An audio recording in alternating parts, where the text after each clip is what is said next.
Mhm. Hello, everybody. Welcome to the Hoboken Arts Q&A with Bryant Small, Jersey City artist who works in alcohol inks. My name is Christopher Coleman. I am the director of Hoboken Arts Online Gallery, which is at HobokenArts.com. We host a number of talented visual artists' work, mostly from North Jersey area, but also from many other areas. And today, as I mentioned, we have Bryant Small with us. And I'm going to ask him a few questions about his latest work on the Hoboken Arts Online Gallery that we've just added. And I think you're going to enjoy learning a little bit more about him and his technique and his work. So let me, before I get into it, just let you know that Bryant, he's an award-winning artist and balancing a social marketing and media career in New York City. He works primarily in the medium of alcohol inks, and with that, with the alcohol inks is a very interesting medium. It's has a life of itself, and somehow he magically makes wonderful, vivid, dramatic works of art, as you will see or have seen. And yeah, he's got a great collection on HobokenArts.com. He's been recognized as a Conception Arts Global Art Collective 2017 Award for Excellence winner and selected as one of International Art Market Magazine's gold list of top emerging contemporary artists. Bryant has shown his work in several collective and individual shows throughout the United States and has pieces in private collections around the globe. And proudly, as I had mentioned, we have his work in Hoboken Arts Online Gallery, and we have some of his latest works. He now has a studio at Mana Contemporary in Jersey City, as well as his studio in his home. And you can check that out on the website. And if you ever want to see more of his work in a timely fashion, you go to his Instagram account at bfly777. So welcome, Bryant. How you doing? Good. That was a happy to have you. You got it out. You got it all out. I got it all out. Yes, I did. But you're going to add a lot more to that, I hope. So yeah, I have, well, I guess I can start with alcohol ink. What it is, it's a very fun and interesting medium to work in. It's a highly pigmented dye that when it comes into contact with 91% or higher, and I'll talk about that, rubbing alcohol, it causes the inks to move around and blossom and bloom. Amazingly brilliant color, I have to say. I mean, honestly, if you work in the digital and print field and you know how like color can be much more vibrant on screen than it can be when you actually print it on a page, somehow magically alcohol inks can almost look like they're coming off a screen. They are so bright and vivid. I mean, often people will think that they're like digital prints or that is photography because it's so vivid, so bright, and they're very high gloss typically when I varnish them. And so people mistake them for digital prints. I'm like, no, all original work. Are they high gloss when you're actually, without the varnishing? I mean, even without the varnish, depending on how I treat the work. So there's sometimes that depending on the amount of alcohol that I use or what technique I'm using, I can add some translucence to the ink and kind of that causes them to dull out a little bit, to kind of ghost out the inks a little bit. But if I use them at their full strength, they're really bright, really, really vivid. Right, and I imagine if you're mixing colors and stuff, that would also maybe... It doesn't dull them, but it just changes the color, the color palette. So the piece that's on the site, But Tonight We Dance, is really, really bright, but there's some dark tones in there. Right. The variance between the contrast between the bright reds and greens and then the yellows in there too. Right. But it's super concentrated. Like it's very saturated color. Yeah, that's an interesting one. I was looking at that one and I absolutely love that particular piece.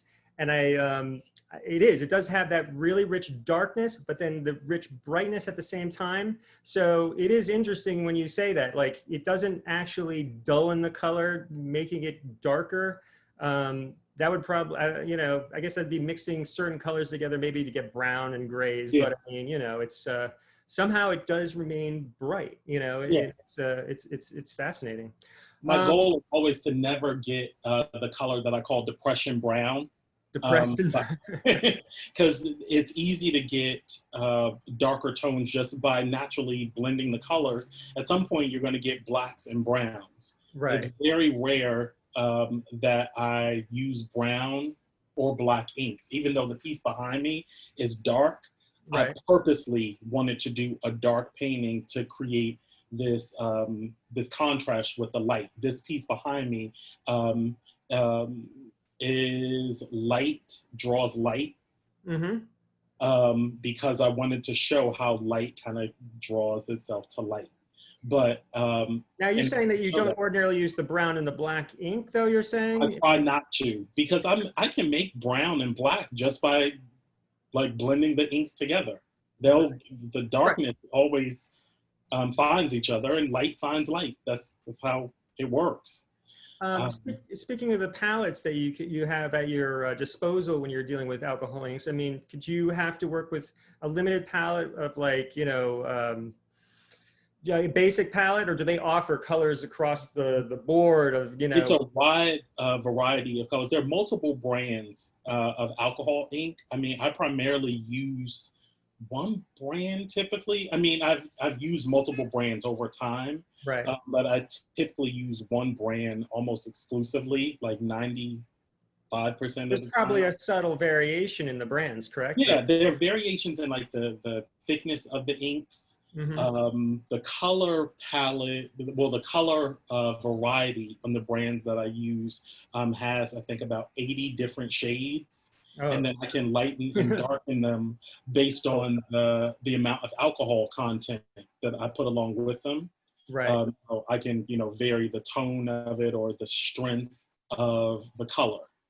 And Okay. then the other brands, there are other types of alcohol inks or different brands entering the market that just vary the tones or the thickness of ink slightly. Right. So by using different brands, you're kind of mixing and blending tones and creating new tones. Yeah, yeah, yeah. And you know, you're talking about alcohol inks being this is your primary medium you work in. I mean, this is Yeah, all the work that we have on the website, and this is pretty much the only work that you sell, correct? yeah, and when I say primarily, every piece that I put on my website is alcohol ink based. Every piece that is with Hoboken Arts is alcohol ink based. There may be something that has an acrylic detail or highlight in there, Right. but that's probably 3% of the work. You cheat Um, sometimes and use like a white acrylic when you messed up and you need like a highlight somewhere, or is that Only just no, and something? I'll use the acrylic literally to create depth Okay. because it's almost with alcohol ink, the treatment is very similar to like watercolor Right. in the sense that sometimes it's difficult to create depth or build layers up. We're talking about visual depth. We're not talking about like the actual texture of the paints, and Yeah, I it can is a create flat. texture. You can create texture. I can create texture. So all of this is all alcohol ink behind me. Right. So I can create layer upon layer, Okay. but in order to trick the eye, I will go in and put little details in there to create like drop shadows that Okay. I'm not able to do. Yeah, Optical like kind of texture and visual effect of depth and everything. But that was those primarily those like things I'll do. okay. And that is what creates more visual interest versus it's very rare that I'll go in and put wide washes of acrylic. Usually that happens when I do collaborations with other artists. So Right. very sometimes I'll collaborate with other artists and alcohol ink and acrylic works really well together. Hmm. So that's where sometimes my work will become more mixed media is when I'm collaborating with other artists. But all my work is alcohol ink based, and that's like Doing a lot of collaborations with other people. I have been most recently. Actually, today on my Instagram, I posted a collaboration with a Jersey City and now Bayonne artist, Akil Roper. I've done collaboration. I've done several collaborations. I have one coming with an artist, Suleiman Anque, an artist in Newark. I've done several. I've And done how does several. how does the collaboration come about, or how does that work in the end? Like, what's the process? How are you coming up with It these varies. collaborations just to make these, pieces of art together, and then, Mhm. and there you have it? So I've done collaborations that come out of discussions or meeting people at different events. Or um, the largest one I've done, um, I did one. It was a 40 by 60 painting, but well, the size doesn't matter really. But I've done collaborations that start out with a discussion, just talking about, wow, it would be really cool to work with artists. One, I always work with artists that I admire, or Mm-hmm. that they do something very different than I do. Mm-hmm. I've only collaborated with one other alcohol ink artist, and that's my mom. That's it. That's right. Um, And she introduced you to alcohol inks, correct? She did. And she would never say that she taught me alcohol ink. She would say that um, Here's she alcohol inks. introduced me, right? And just saying, this is a medium that you would like, and you should try it out. That's literally how the conversation went out. That's how the conversation kind of evolved. Like, I came across this medium, alcohol ink. I think that you would like it. You should try this out. And literally, when she did that, something clicked, Right. and that's how I got introduced Yeah, to alcohol. obviously it definitely clicks.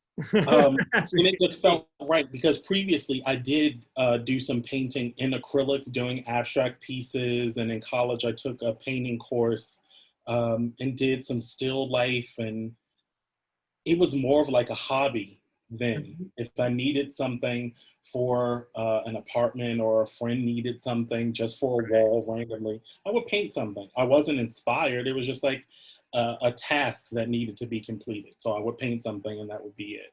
Right, But right. uh, but with the collaborations, the conversations would start with, I really like your work. We should work on something together. And that happens often at art events, and nothing comes of it. Right, right. But I've It always been, is a great idea in theory, but to right. actually get together, and to actually work on a piece can be another, difficult, And kind of thing. so I always said, when I have those conversations, I don't put stuff out into the universe unless I really intend to do it. And Okay. so I started to have these conversations at events, and um, I always follow through with them. Yeah. So, like doing the collaboration with my mom, I did a collaboration with artists that I met at an event, Gabriel D'Elia, Mhm. that is happened to be a DC artist. I'm originally from Washington, DC, Okay. where we did this large piece where he does like almost this um, animation style acrylic drawing Okay. over top of one of my alcohol ink So pieces, yours kind of like a pattern or something in the background, with his more of a subjective type kind of piece in the front. all around this alcohol ink, like the alcohol ink in the center, and he went over top of all of it, almost like a Keith Haring inspired style animation over top of it. But he has such a unique voice, Hmm. so different than mine, that the piece is like mind blowing. I posted it a couple weeks on my Instagram. Yeah. Um, I'm gonna. then it is really cool. Then, like I said, doing collaboration with Suleiman, doing a piece with Akil, several pieces with Akil. I've done collaborations with Robert Koch, a steel sculpturist in Jersey City. So I've been trying to vary. How did you connect with the steel sculpturist? So Steel sculpture. yeah, he does these large scale sculptures throughout the world. And we had done several shows, been in several shows and galleries in the area, and said because alcohol ink works on non-porous surfaces, Right. said we should try and do something together. It works on metal, and I had done this other event working on this small metal piece, and saw him at the event and said, I showed him this piece, saying, I just finished this. We should do something. Wow. So Well, no, did you work on a but prime piece? Like you prime the metal and you work off something like that when it's like white, or? what it was is it was a small, and it didn't even happen that way. It was a small metal anamodule. There's the animodules pieces that are done by this organization in New York. We had done pieces.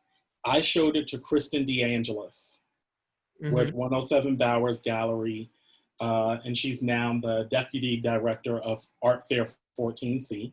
I showed her that sculpture, this piece that I worked on with Bridge Art Gallery. I'm remembering all the pieces, all the names.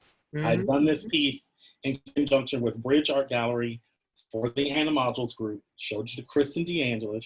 She said, I have to show this to Robert because this is on metal. That would be really cool if you guys like did something together, since alcohol ink works on metal.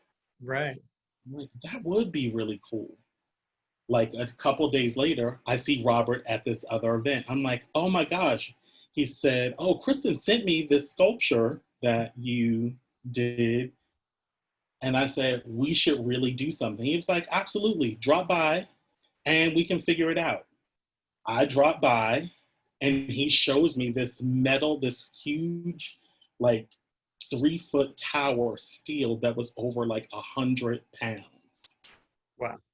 And he's like, if you want to do that one, you can. Let's try it out. Yeah. And it was raw steel, these tubes, and he's like, if you want to try it, take it. And I'm like, oh my gosh, And I that can't just believe worked right on the sculpture, right on the he metal. just worked right on the metal. So I did prime it because I felt like I tested it out initially on the raw steel, and the color didn't show up like potent. That's what I was imagining. You know, you need to prime it to at least get the color to pop. And so I did prime it, and then did my alcohol ink on it. Wow. I also did put acrylic on that too, though. Just some acrylic, like little highlights in there. But it is all alcohol ink, and there's some pigment on there and some glitter to glitz it up a little bit. And it was really fun. Really, really fun. Wow, it sounds cool. I'm going to have to check that out because I haven't seen it. I can actually imagine it on unprimed metal as well, because, you know, I've seen a bicycle one time, a paint job that was actually a very translucent kind of paint on the steel frame that actually made it look really cool. So I could actually almost see it maybe on an unprimed surface as well. But, you know, obviously you're going to get prime it light color, you know, you're definitely going to get the color to come out and pop a lot more. So I'm definitely going to have to check it out. We're going to have to put a comment or a little link to that so we can check that out afterwards. Okay. Pictures. So let's move on. And, you know, other questions is going to ask you, you know, I'm just kind of curious how COVID-19 world is maybe affecting your either, you know, how you work or what you're producing, or, you know, is there any influence? Big influence, big impact, and in ways that I hadn't even thought about it. Well, in a number of ways. The first thing is initially, like being an artist that kind of works by myself, and isolation has never been an issue for me because I live by myself. Right. I create by myself. But I can add, I work from home, and, you know, I will say that in this new world that we're living in, when you don't have the, you know, when you completely have it cut off, because I had so little as it was, perhaps, you know, and then it's like when it's completely gone, then you really started noticing things, you know. Right. Well, see, it's a challenge. It's because my life is so it's like a duality. Mm-hmm. One part of my life and working in corporate, prior to COVID, I spent a lot of time on the road, traveling for client meetings and juggling my schedule, being on planes, sometimes traveling 3, 4 times a month to client meetings, gone 4 or 5 days at a time. So I could be in different cities, come home for a day or two, go to an exhibition opening, do an artist talk, whatever, and then have my bag at the event and go to an airport, and then I'm out and then do the same thing for weeks at a time. Right, right. I go from that to literally a standstill. Yeah. So initially it was a gift because I've Right. been doing that for several years, this on the go and just surviving on fumes of coffee and sleeping on planes and sleeping in the airport. Mm-hmm. So this was like, wow, I get a chance to kind of sit still and recharge. Right. And I can create a little more at home, and I can just order art supplies and paper will get delivered. Right. This works out. And then it's And and then then it's April or May. and then May comes. And Right. it's like, gosh, sure would be nice to kind of go to a show, meet Absolutely. people. And then June comes and it's like, okay, this Right. is getting to be a little tough. It's like, I all almost right, feel like so we're getting in the moment right now where it's like it's starting to like we're almost starting to get slightly used to it and adjusting to it, but yet you still have the craving for everything just to go back to normal and everything. yeah. And then you realize, well, maybe this is normal. This is like the new normal. Normal, yeah. But I find myself now spending more time at my studio at Mana, Mm-hmm. even though it's still going from one point of isolation to another point of isolation. Right. Because I'm just going to my studio and it's still just me. I'm just going from one place of quiet to another place because Mana isn't open to the public, really. I'm just going Yeah, you're going from to here basically a studio office space in a sense, to there. When did you get that studio? When did you start working there? So I got the studio back in March, April, literally right Right before. when everything shut down. So I started off the year doing a residency at Mana Contemporary. For the first 3 months of the year, I had a residency with the Eileen Kaminsky Family Foundation, ESKFF Family Foundation. And that Their went residency program. very well, I imagine. Oh, it was fantastic. I mean, it just went from like starting the year at the top, just feeling amazing. And the residency was to wrap up at the end of March. And so it went from us finishing the residency, presenting our final works Mm-hmm. that we had created over the 3 months to an absolute like, oh, we're wrapping up. They're going to select works. We're going to do this closing reception. It never happened though, did it? Preparing for that, and it never happened. Yeah, I remember that not happening. So it was just like going up to like March 13th, and then everything shut down. Yeah. Like, okay, and at that point, that's when I secured the studio space. It's like, well, I didn't move in until like till May. Okay. So I had gotten the space, it was paid for, and it was just sitting there. Yeah. And it's like, you're spending a lot of time there now. Like yeah. So you have moved in, and I'm working from home. I've moved in. The studio is set up, and I've been creating at home and still there. right. Both places. How do you feel? How are you feeling it's going? Working there. Is there I love it. a difference in your style or creativity that comes to you, or are you more in the zone in one place? I just think it's different. I think no matter where I am, it's I can get in the zone anywhere.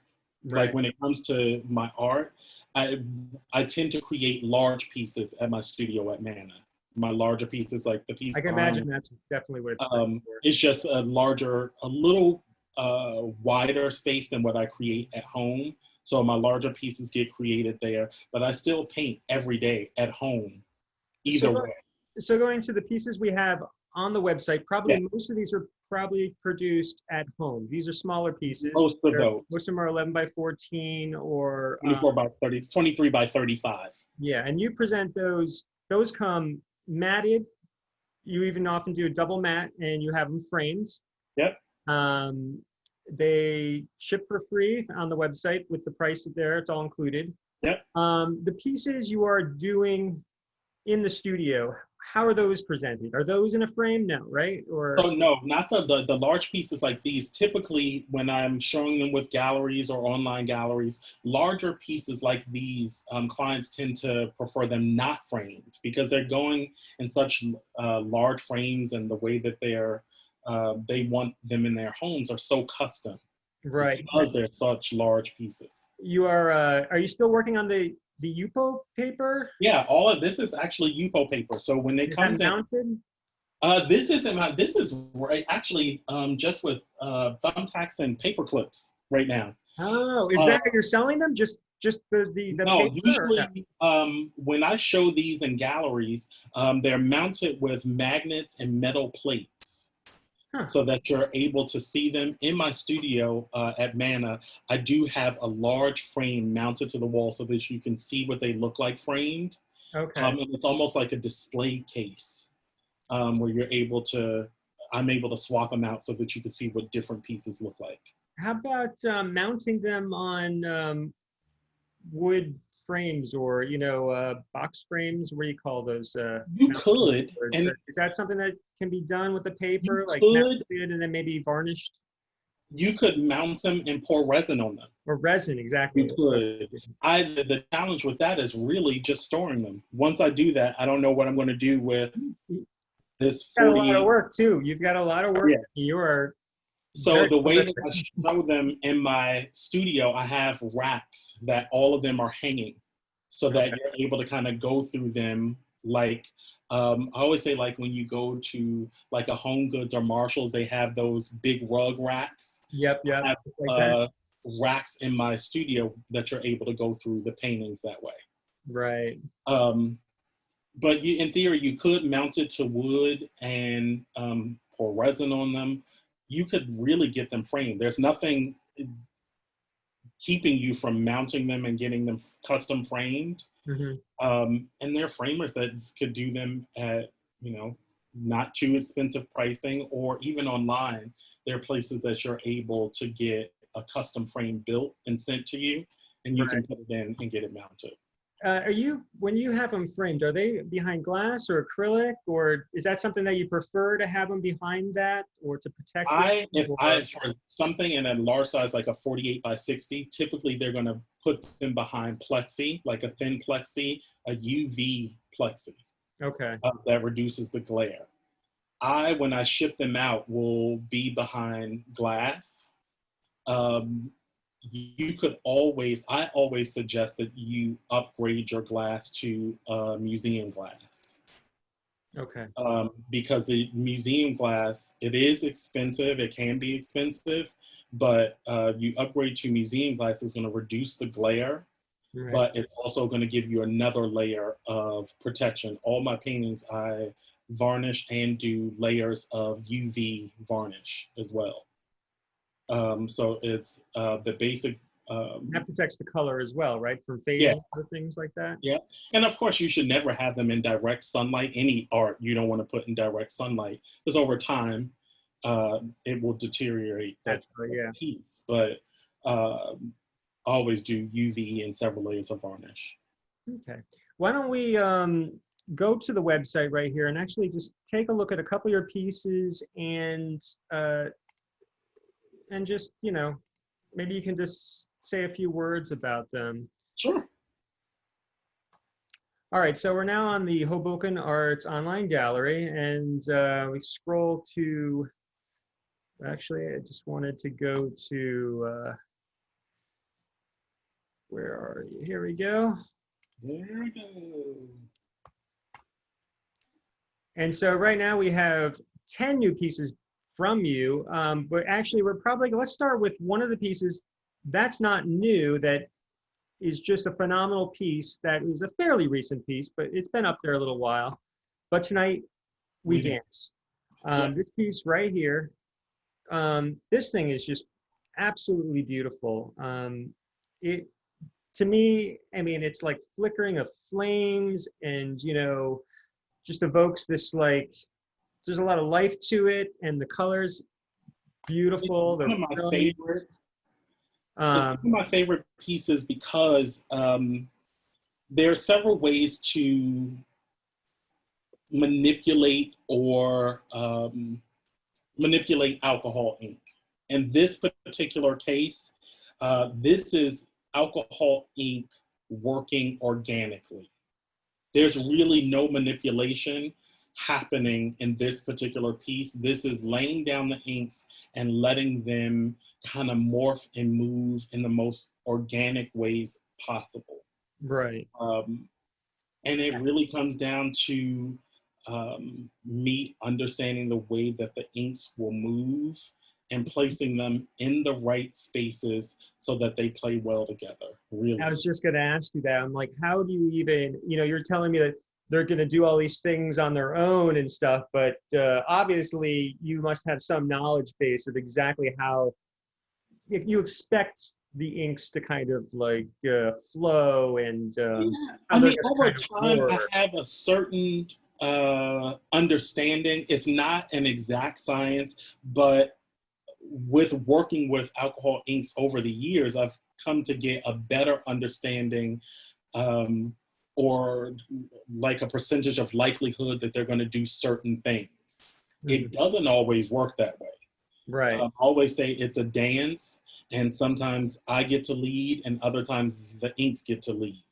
So it doesn't always work out in my favor. So then it becomes this battle that we are fighting back and forth, and I don't always win. But that's the beauty of alcohol ink, is that I have to know when to completely relinquish control and let the inks do what they're going to do and work my way out of these mistakes, or these beautiful mistakes, or kind of work with the inks, and then this manipulation kind of starts to happen.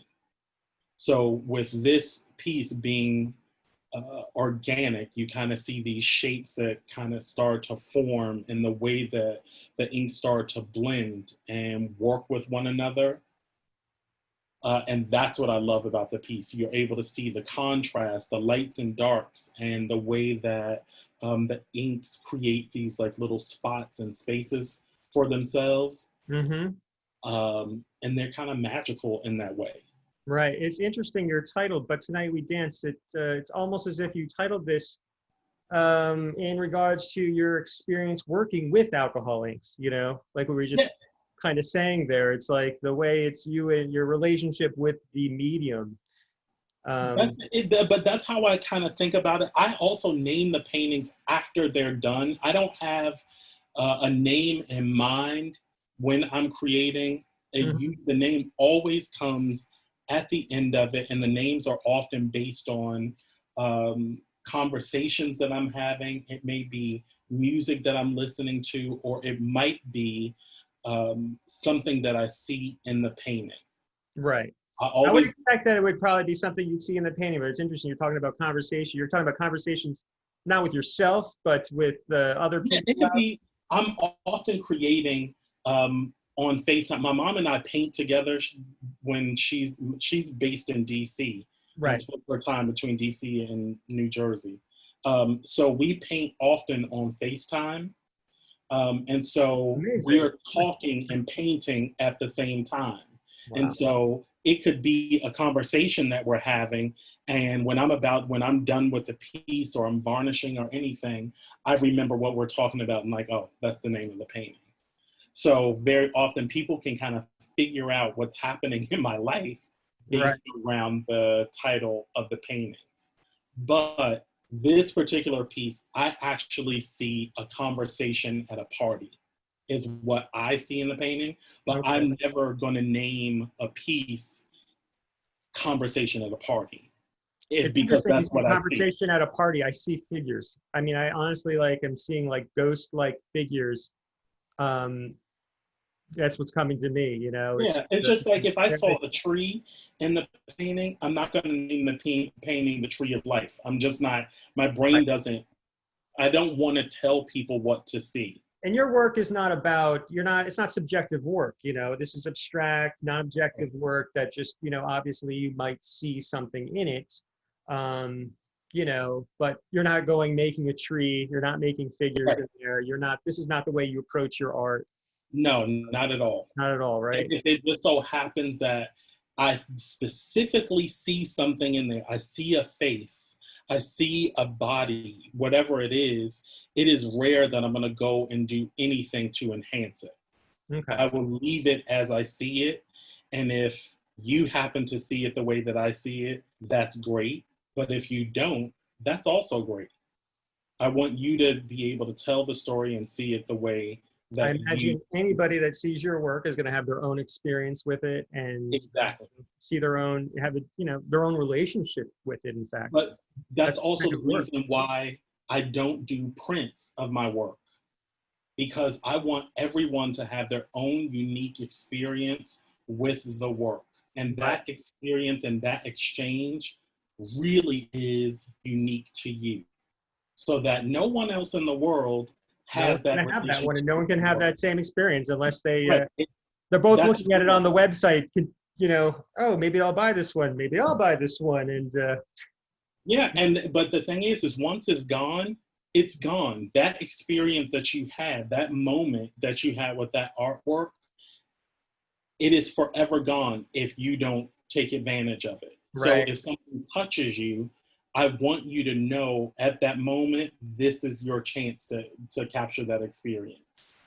After that, it's done.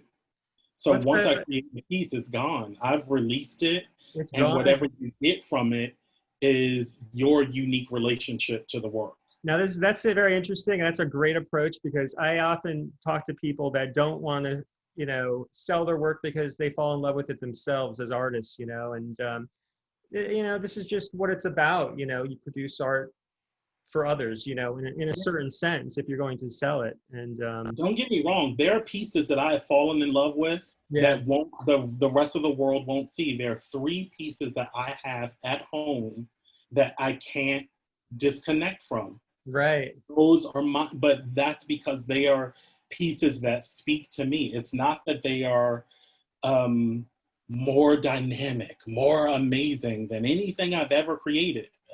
I can't say that, but they are special to me. I have a deep connection with those pieces. I'm not gonna put anything out in the world that kind of pulls at my heartstrings in a way that I can't get rid of them. So I'm not gonna put it out there unless I'm ready. okay. Let's just look at a couple of your other pictures here, because you know, very interesting. They have a similar style, but then they have also at the same time, each one has, it looks like almost a slightly different approach sometimes, or a Mhm. different type of life in them. And Roses and Thorns. Yeah.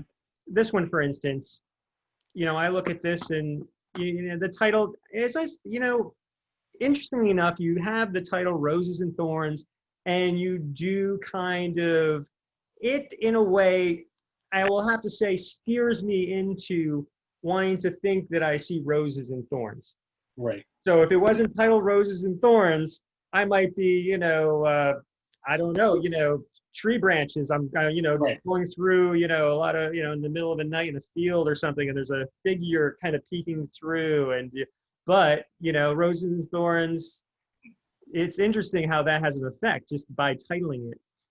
Which is the danger in like naming it for exactly what I see. Yeah, exactly. So the interesting thing is that this is a similar color palette for But Tonight We Dance, Mm-hmm.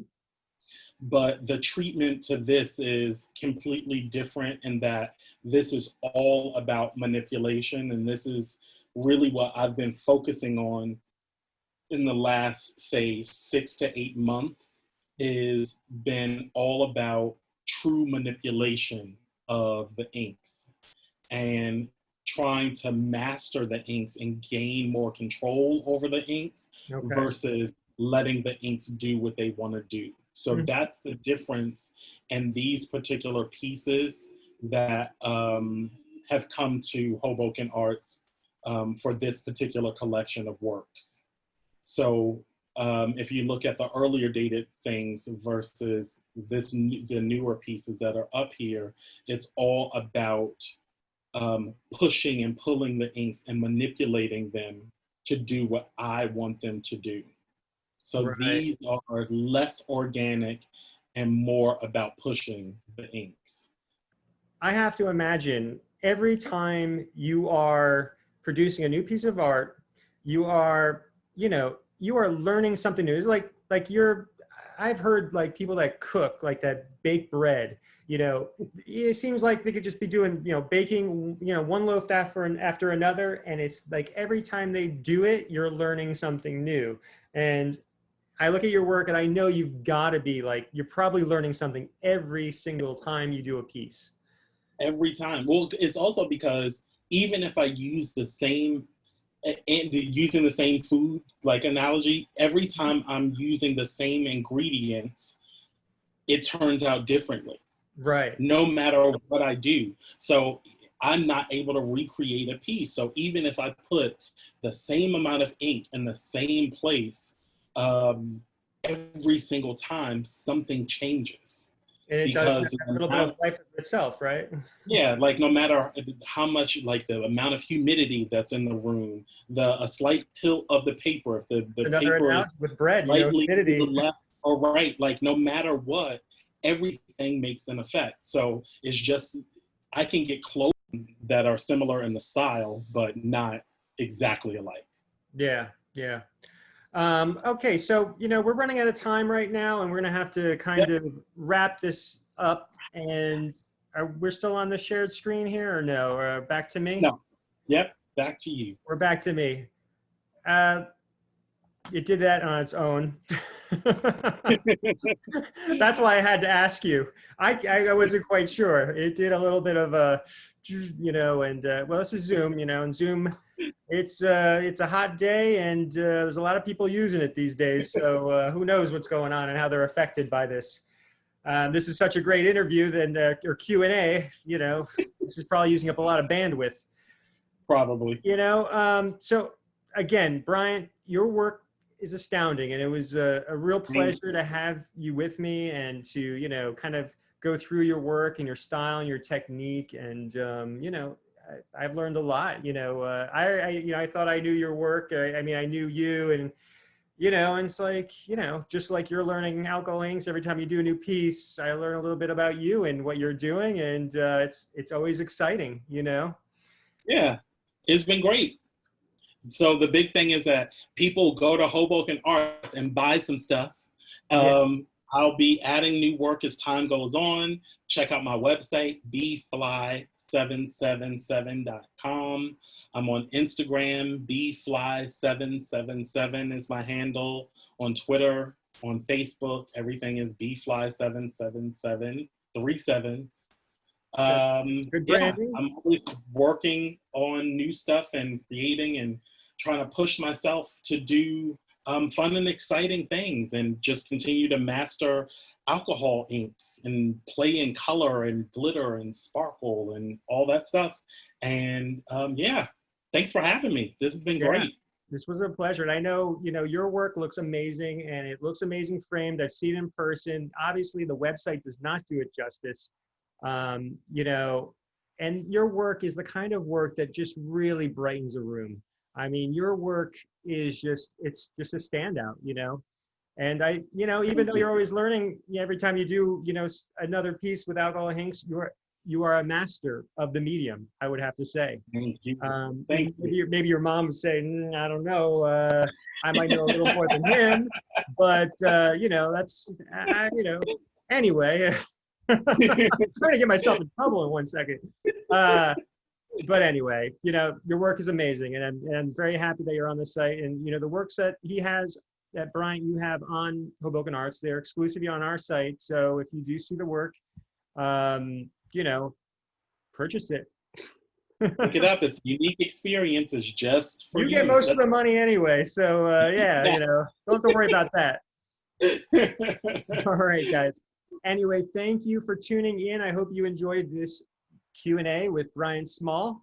And I'm hoping to do this again with you and with some other artists. So hopefully this gets a lot of views and is well received. I'm sure it will be.